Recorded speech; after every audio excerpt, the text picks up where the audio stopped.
চলতি মাসের শেষে ভারত সফরে যেতে পারেন প্রধানমন্ত্রী তারেক রহমান। ফেব্রুয়ারিতে দায়িত্ব গ্রহণের পর এটিই হবে তার প্রথম ভারত সফর। তার সফরের বিষয়ে ঢাকার ইতিবাচক অবস্থানের কথাই জানিয়েছে পররাষ্ট্র মন্ত্রণালয়।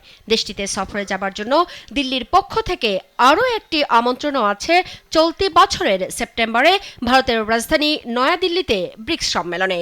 সেখানে বিমস্টেকের বর্তমান চেয়ারম্যান হিসেবে প্রধানমন্ত্রী তারেক রহমানকে আমন্ত্রণ জানিয়েছে দেশটি।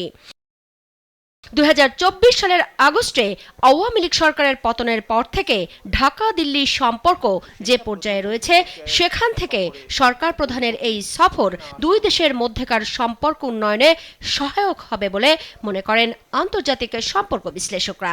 দুই শীর্ষ নেতার সঙ্গে বৈঠকে সেইখানে আমার কাছে মনে হয় যে সম্পর্ক পুনর্নির্মাণের একটা গুডউইল সেখানে এস্টাবলিশ হতে পারে।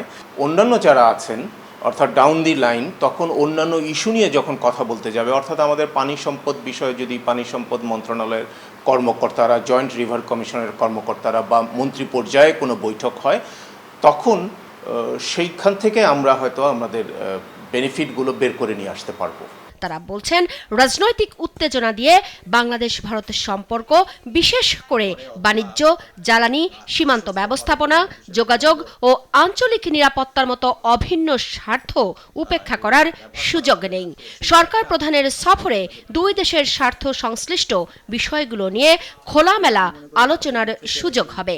সফরে যেটা গুরুত্বপূর্ণ আলোচনার এজেন্ডা হবে সেটা হচ্ছে আঞ্চলিক নিরাপত্তা এবং ট্রানজিট ইস্যুটার। আরেকটা জিনিস ভারত তুলবে যেটা সেভেন সিস্টারের নিরাপত্তা, বাংলাদেশ যেন সেই নিরাপত্তার নিশ্চয়তা দেওয়ার জন্য কাজ করে। বাংলাদেশের দিক থেকে খুব গুরুত্বপূর্ণ দুটো এজেন্ডা থাকবে বলে আমি মনে করি, যেটা ভারত কিভাবে আলোচনায় আনবে বা এটাকে কিভাবে নিবে সেটা দেখার বিষয়। এক নম্বর হচ্ছে যে আপনার সীমান্ত হত্যা ও পুশিনের ব্যাপারটা। গঙ্গার পানি চুক্তির মেয়াদ এই বছরের ডিসেম্বরে শেষ হচ্ছে। এই চুক্তির ব্যাপারে বাংলাদেশ একটা খুব দ্রুত একটা সিদ্ধান্ত ভারতের কাছ থেকে চাবে। বাংলাদেশ ভারত সম্পর্ক কেবল দ্বিপক্ষীয়ই নয়, আঞ্চলিক সহযোগিতা এবং বৈশ্বিক প্রেক্ষাপটও এখানে বিবেচনাধীন, বলছেন এই আন্তর্জাতিক সম্পর্ক বিশ্লেষক। নেপাল এবং ভুটান থেকে আমরা আরও বেশি হাইড্রো ইলেকট্রিসিটি আমরা আমদানি করতে ইচ্ছুক।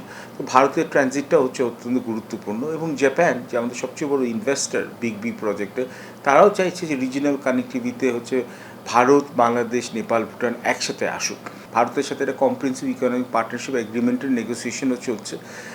তো এই অনেকগুলো আঙ্গিকে যাতে আলাপ আলোচনাটা হয় এবং এটা হচ্ছে যে বলিষ্ঠভাবে আলাপ আলোচনা হয়, কিন্তু একটা হচ্ছে ফ্রেন্ডলি একটা এনভায়রনমেন্টে, তাহলে আমার মনে হয় ইটস এ গুড স্টার্ট। ভৌগোলিক অবস্থানের কারণেই দুই দেশের পারস্পরিক স্বার্থ এবং নির্ভরশীলতার বাস্তবতা থেকেই বাংলাদেশ ভারতের সুসম্পর্ক রাখতেই হবে।